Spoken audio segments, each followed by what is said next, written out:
আজকের recipe garlic butter chicken. তার জন্য আমি 700 গ্রাম চিকেন নিয়ে নিয়েছি। চিকেন এরকম করে ছোট ছোট পিস করে কেটে নিয়েছি। এটা বোনলেস চিকেন। এবার চিকেনটা ভালো করে ধুয়ে পরিষ্কার করে জল ঝরিয়ে প্রথমে ম্যারিনেট করে নিতে হবে। এর জন্য দিয়ে দিচ্ছি ছোট চামচের 2 চামচ নুন, 1.5 চামচ গোলমরিচের গুঁড়ো আর 3 চামচ ভিনিগার দিয়ে ভালো করে মেখে ম্যারিনেট করে 15 মিনিটের জন্য রেখে দেব। রান্নাবাটি খেলি চ্যানেলে আমার সকল বন্ধুদের জানাই অনেক অনেক স্বাগত। ম্যারিনেট করা হয়ে গেছে, আমি এবার 15 মিনিটের মতো ঢেকে রেখে দেব। 15 মিনিট হয়ে গেছে, আমি এবার এখানে কর্নফ্লাওয়ার মেশাচ্ছি। কর্নফ্লাওয়ারটা ছোট চামচের 5 চামচ দিয়েছি। আর একটা প্যানে সাদা তেল গরম করে প্রথমে চিকেনটা এপিট ওপিট করে একটু ভেজে নেব।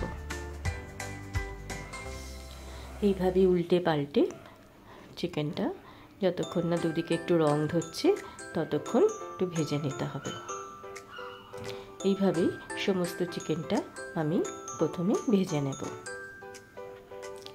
এবার অন্য একটা কড়াইতে আমি সাদা তেল দিয়ে অল্প সাদা তেল দিয়েছি আর দিলাম 2 চামচের মতো বাটার। বাটারটা দিয়ে আমি এখানে বড় 2 চামচ দিয়ে দিলাম রসুন কুচি। রসুন কুচিটা একটু ভেজে আমি দিয়ে দিলাম 2টো কাঁচা লঙ্কা ক্রাশ করে রেখেছিলাম সেটা দিয়ে ভালো করে ভাজা হয়ে গেলে এবার একে একে আমি একটু সস দিচ্ছি।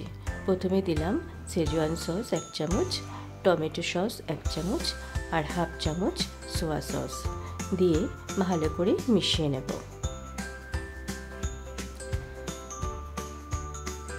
ভালো করে মেশানো হয়ে গেছে, এবার 1 চামচ কর্নফ্লাওয়ার আমি জলে গুলে রেখেছিলাম সেটাও দিয়ে দিলাম।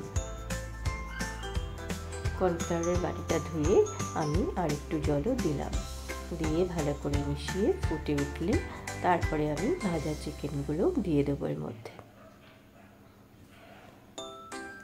চিকেনগুলো দিয়ে ভালোভাবে 5 মিনিট রান্না করে নিতে হবে। 5 মিনিট হয়ে গেছে, এখন আমি টমেটো সসের বাটিটা ধুয়েও একটু জল দিলাম, দিয়ে দিলাম গোলমরিচের গুঁড়ো,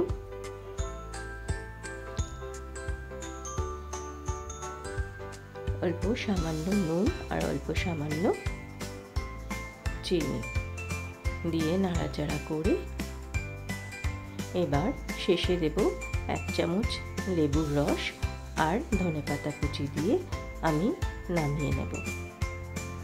দেখুন আমার হয়ে গেছে গার্লিক বাটার চিকেন। এটা স্টার্টার হিসাবেও খাওয়া যায়, আবার একটু রসা রাখলে রুটি দিয়েও খেতেও খুব ভালো লাগে। এইভাবে আমি বানালাম গার্লিক বাটার চিকেন। আমার রেসিপি যদি ভালো লাগে তবে অবশ্যই আমার চ্যানেলটা লাইক, শেয়ার ও সাবস্ক্রাইব করে দেবেন আর আমার পাশে থাকবেন।